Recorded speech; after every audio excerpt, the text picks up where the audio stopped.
tajir, dari keluarga papanya terpandang gitu kan ibaratnya.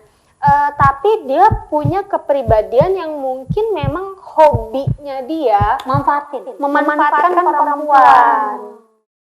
Hai, welcome to my channel Angel Cherry. Jangan lupa di subscribe ya. Selamat menonton. Hai, kembali lagi sama aku Angel di Chat di Sofa. Kali ini aku udah kedatangan sama Freya. Hai Freya. Halo Ci. Jadi Freya ini mau cerita tentang dulu pernah punya pengalaman cowok matre ya Freya, betul ya? Iya benar. Jadi itu kejadiannya udah lama atau? Udah lama, udah dari tahun 2014. Oh, kemana ya tuh orang ya? Gimana ya, untuk disclaimer aja nih, kan takutnya ntar mulai bergibah ya kan. Namanya masa lalu, di sini kan kita cuma mau share pengalaman aja nih jadinya. Mungkin ada yang kenal aku atau ada yang kenal Ci Angel atau apa, nanti kalau misalnya ada yang kenal dengan si masa lalu ini, harap pura-pura nggak tahu aja. Dan yang lalu kan sudah berlalu, siapa tahu sudah berubah lebih baik. Oke. Terus Freya itu menurut Freya tuh cowok matre itu apa sih? Cowok matre itu menurut aku cowok yang beda-beda tipis sama iya karena gini sekarang harusnya pada dasarnya cowok itu kan sudah dikodratkan ya untuk menjadi tulang punggung ya, bukan tulang rusuk ya. Nah tapi dalam situasi ini malah jadinya dia yang membebankan si tulang rusuk atau si perempuan gitu, which is nggak seharusnya. Emang contohnya apa sih? Dia bebani Freya tuh apa gitu? Di masa itu Freya merasa terbebani tuh? Rasa terbebaninya gini, jadi aku flashback lagi ya. Ya. Jadi yang aku kenal ini sebenarnya dia bukan tipe cowok yang nggak ada duit, dia sebenarnya ada duit gitu kan. Oh jadi itu cowok tajir? Cowok ini tajir, dari keluarga papanya terpandang gitu kan ibaratnya. Tapi dia punya kepribadian yang mungkin memang hobinya dia memanfaatkan perempuan pada saat itu. Sekarang nggak tahu. Tapi emang mungkin maksudnya aku pikir tadi cowoknya mungkin emang lagi nggak ada. Jadi kita enggak. Jadi cowok matre itu bahkan bukan cuma cowok matre ya, bahkan kalau kita ngomong perempuan matre, jadi matre itu nggak berdasarkan apakah dia nggak ada duit atau ada duit. Ya namanya matre aja, ya kan. Mau ada duit banyak kalau nggak puas ya tetap aja matre. Iya sih, betul sih. Intinya memanfaatkan orang lain. Iya, dia memanfaatkan orang lain gitu. Nggak peduli kondisinya orang ini kaya atau enggak. Jadi banyak yang dia manfaatin, nggak cuma dari sekedar materi gitu. Terus udah gitu di masa itu contohnya yang Freya ngerasa gue dimanfaatin nih gitu. Nah pada masa itu waktu gue kenal dia kira-kira sekitar trimester awal 2014 kayaknya ya. 2014? Sekitar 3 bulan pertama itu kayaknya. Kenal dia karena kita cewek pasti kan mau mencari sosok pria yang lebih baik atau mapan ya kan. Oke, kenal sama dia, setelah kenal untuk awal-awalnya memang sangat menjanjikan nih dari cara dia treat kita, misalnya cara dia treat jadi awal PDKT itu nggak ketahuan? Nggak ketahuan. Jadi apa yang dia datang ngejemput gue dengan mobil yang oke, penghasilan dia oke, pekerjaan dia, side job dia, semua oke. Dan di waktu pertama-tama kenal wajar ya namanya orang PDKT kan pasti PDKT itu berarti oke itu? Oke, promosinya oke banget gitu kan. Jadi dari cara dia nge-treat gue sampai jadian itu oke banget. Jadi jangan percaya promosi ya? Jangan percaya promosi. Dan promosi itu tidak selamanya benar, guys. Nah, terus begitu, akhirnya udah mulai nih ada hubungan yang lebih serius kan. Pacaran, benar. Dan saat pacaran itu otomatis kita udah masing-masing tahu dong bisnis kamu apa, bisnis aku apa gitu kan, atau kerjaan aku apa. Nah pada saat itu sekitar tahun 2014 kayaknya penghasilan gue sekitar under 10 lah, dia sekitar 5 gitu, sedangkan dia penghasilannya tuh 3 kali lipat dari gua. 3 kali lipat. Harusnya dia mampu ya sebenarnya. Harusnya dia mampu, tapi makanya kadang-kadang matre sama pelit sama iritnya beda tipis. Nah, jadi dia itu waktu udah mulai pacaran sama gua, tiap kali mau isi bensin, setiap saat tiap isi bensin. Jadi setiap jemput saya minta isi bensin. Pasti pergi ke Pertamina, pinjem duit dan minjemnya maksudnya gini, kalau kita ngisi mobil, benernya ya. Paling dikit berapa sih? Kalau kayak coba, kayak Cici ngisi paling dikit berapa sih? Paling sedikit cepet lah ya. Ya. Oke, ini isi 50.000 saja. Dan Jadi itu- bener-bener untuk jemput Freya masuk Surabaya dulu, gitu ya, masuk Mas? dulu mobil nih. Oh. Nanti masuk ke Pertamina. Saya pinjem duit dong 50.000. Oh, Otomatis nggak mungkin kita nggak kasih dong. iya. Kasih. Posisinya bayangin, gua 5 JT, dia 3 kali lipatnya. Oh, jangan sering-sering ketemu kalau gitu. Lebih dari 3. Jangan sering-sering ketemu kalau kayak gitu. Iya, 4 kali lipatnya kan. 4 kali lipatnya kalau average. Oh. Terus kayak gitu berarti ketemu seringnya? Ketemu Gimana? sering. Dan setiap kali ketemu minta isi bensin?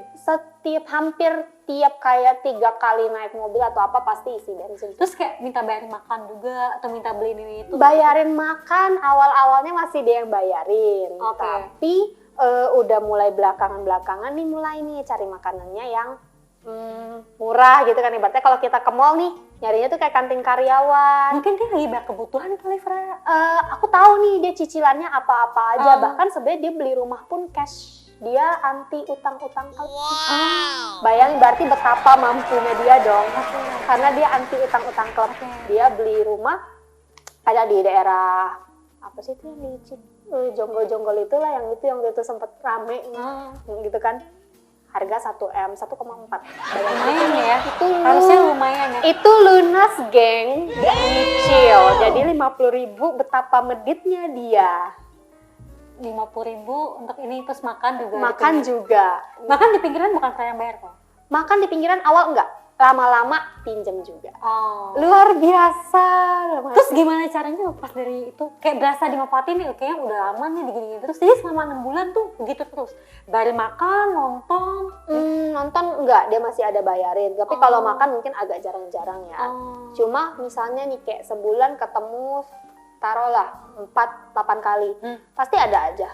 Pasti ada aja. Dan itu ibaratnya sekarang gini, dengan penghasilan gue yang sekian, gue ongkos ngantor aja juga udah berapa, kebutuhan pribadi juga udah berapa saat itu kan, bukannya kecil juga loh zaman itu kan. Dan lu minjem tetapi nggak balikin. Kalau ditanya alasannya apa?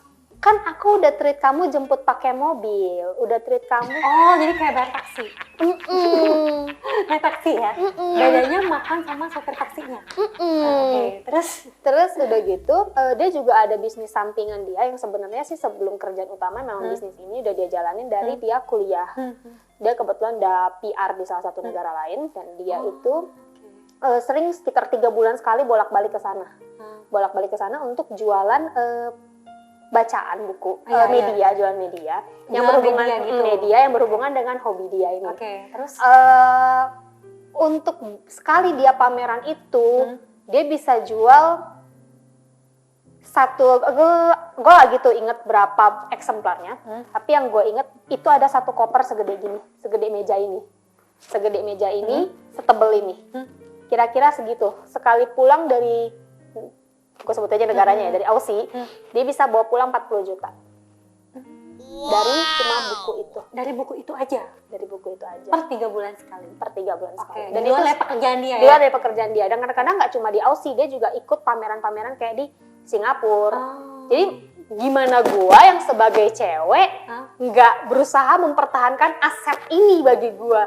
Maksudnya mungkin kita ini cewek juga ada nih, gini, gitu ya? sekarang cowok ini matre. Guanya pun juga mungkin kita mau cari laki yang mapan ya. Nah, gua nggak munafik di sini, mungkin juga ada ya kan. Wajar ya. Kalau ngeliat aset begini nggak mungkin dong ngelepasin gitu. Maksudnya it doesn't simply for me to get the person like this gitu. Belum tuh dapat yang kayak gini lagi. Benar, belum tentu yang dapat gini lagi dengan ruang lingkup gue yang sebenarnya nggak terlalu luas. Mungkin orang-orang lain ruang lingkupnya lebih besar. Oh ya, sebagai informasi aja, waktu itu usianya masih 20 tahun. Dia itu, gue sama dia beda 13 tahun. Oh, jauh lebih. Jauh banget. Jadi mungkin gue saat itu masih naif banget sih. Terus udah gitu pas di masa itu kan selain kayak bayarin bensin segala macem, terus udah gitu bayarin makan, pernah ada kayak satu momen kalian ngerasa dimanfaatin atau? Oh, ada lagi. Jadi kadang-kadang kan dia lebih banyak berurusan untuk yang media ini di luar negeri. Iya. Nah, selain daripada bisnis media dia juga baru bangun lagi sejenis kayak bisnis networking gitu. Networking untuk sejenis web di mana kayak orang yang punya bisnis bisa masukin di situ. B2B network B2B network. B2B network. Nah, gue yang bantu untuk karena dia jarang lama tinggal di negara itu belasan tahun, jadi dia nggak begitu hafal cara berbisnis di sini kali ya, atau pangsa pasar di sini gimana, orang-orangnya seperti apa, kulturnya seperti apa, dia juga udah lupa. Jadi gue yang kayak bantu, cariin pameran. Terus nggak cuma pameran yang di bisnis yang barunya ini, dia mau ngerambah yang untuk media yang hobinya ini, yang kayak cosplay ini ke Indonesia. Nah, jadi gue yang bantuin juga cariin IO acara yang event-event cosplay di Indonesia. Jadi dua nih bisnis dia nih, yang berhubungan dengan hobi, sama yang berhubungan sama B2B, yang profesional ya kan. Nah, gue yang bantu tuh semua pameran, gue yang bantu pameranin, booking-bookingin, PIC-nya gimana. Nah, itu gue pernah waktu itu, dia posisi lagi di Aussie, jadi ada pameran yang bentrok nih cosplaynya, satu di Aussie, satu di Indo. Nah, di Indo ini lumayan gede. Nah, jadi Vera bantuin di masa itu? Aku bantuin waktu itu, H-1 kan barang-barang udah mesti masuk semua loading.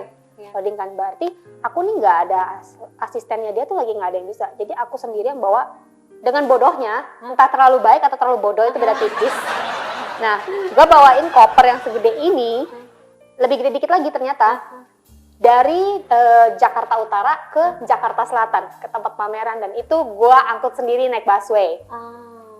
Gitu. Waktu gue mau naik taksi, nah maminya bilang, ngapain pakai taksi, mahal. Korea juga begitu ya? It's like, okay. Fine. Untung nggak sama. Untung, udah bye. Bye. Nah itu juga, jadi nggak cuma, matre ini nggak cuma dari duit ternyata. Dari memanfaatkan energi dan tenaga dan kesabaran Anda. Itu makanya matre sama. Terus dari itu, berarti pacaran berapa lama? Aku pacaran dari sekitar bulan ketiga di tahun 2014 sampai akhir 2014 lah. Berarti sekitar 9 bulanan. Sekitar 9 bulanan. Oke, itu selama 9 bulan ini dari awal kan udah tahu ya dimanfaatin, kok bisa stay bertahan terus? Bagi aku itu nggak masalah, tapi yang jadi permasalahan adalah ketika dia nggak cuma matre, aku kan ada sampingan nih. Jadi kalau dia lagi nggak ada event, aku sampingan Sabtu Minggu selain ngantor, aku jadi SPG di mall. Nah, aku ada nih satu temen SPG, hopeng lah ibaratnya teman kan. Nah, jadi waktu dia mau jemput aku itu, dia otomatis ketemu dengan teman-teman sesama SPG itu. Dan sebelum ketemu aku, jadi waktu itu posisi nih misalnya nih ya, ini posnya di sini nih, pos standnya ya. Aku lagi berdiri di sini, nawarin orang. Teman-temanku semua di sini lagi ngegrondol. Dia datang pasti kan nggak mungkin ngelihat aku jelas di sini. Dia kesini dulu, nyari aku di mana. Terus habis itu malah ngobrol-ngobrol dulu sama teman SPG ku yang lain. Nah, dia tertarik sama yang hopeng aku ini. Jadi nggak cuma matre tapi selingkuh juga. Pada akhirnya emang beneran selingkuh. Pada akhirnya beneran selingkuh, dan pada akhirnya memang temanku pun yang nikung. Taunya waktu udah mulai curiganya gini. Jadi waktu udah mulai kenal, tanpa ada ngomong apa-apa ke aku, si mantan hopeng ini tanpa ada ngomong apa-apa ke aku, dia izin, dia mungkin ngelamar kerja kali ya ke mantanku. Nah, mantanku bilang, untuk event berikutnya kamu nanti bakal dibantu sama si ini.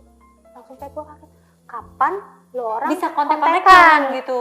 Kapan lo orang bisa kontak-kontakan? Dan kenapa si hopeng ini saat itu nggak ngasih tahu gue, si teman baik ini nggak kasih tahu gue dulu, nggak izin gue dulu.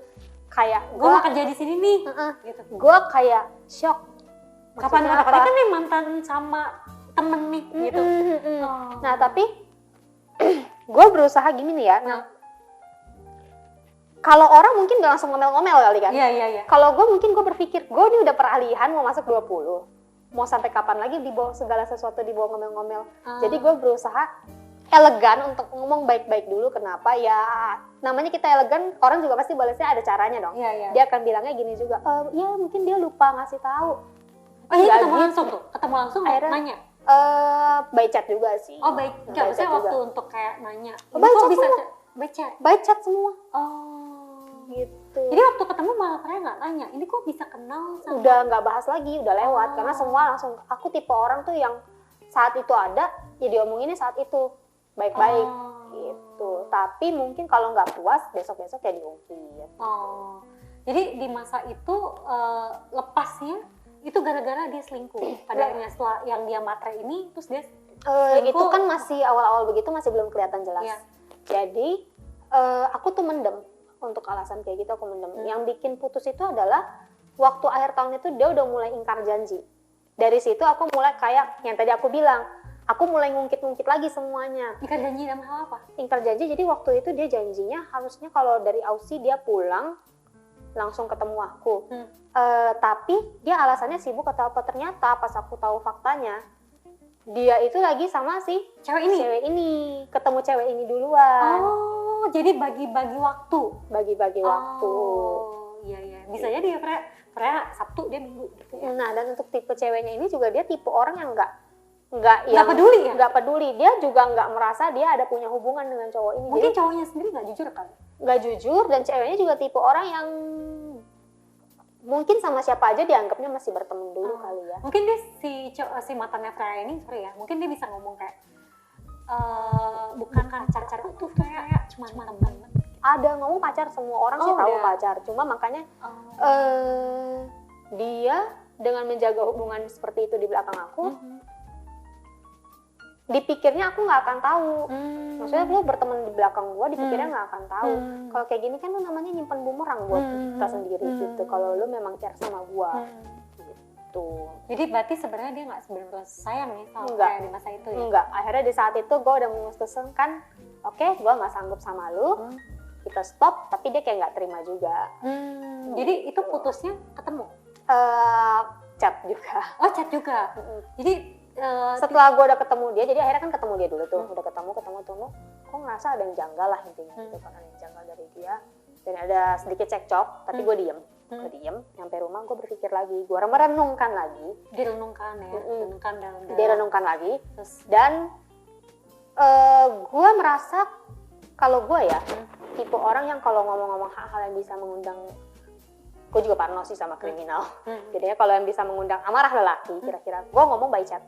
Karena apa kayak gini-gini takutnya nggak ada orang, nggak ada siapa, dia bisa aja mukul gue. Karena dia juga agak temperamen. Dia cukup temperamen. Jadi nggak cuma matre, suka selingkuh, temperamen juga? Temperamen. Oke. Dia paling gampang mengucapkan kata kasar. Kebun binatang? Ya. Oke. Dan itu sering? Sering. Oke. Dan agak sinis merendahkan orang sering. Jadi gue ngerasa kayaknya lebih baik by chat untuk yang kayak gitu, untuk menjaga diri gue sendiri. Jadi kalau bodoh itu cukup jangan berkali-kali menurut gue. Tapi ini ya, setelah itu Freya chat bilang minta putus, terus dia marah-marah juga, dan dia pulang kebun binatang. Kebun binatang enggak, tapi kayak ya kalau orang putus biasanya bilangnya gimana sih, kayak setelah kayak basa-basinya cowok, setelah apa yang gue kasih ke lu selama ini bla bla bla bla, kayak mengundang iba.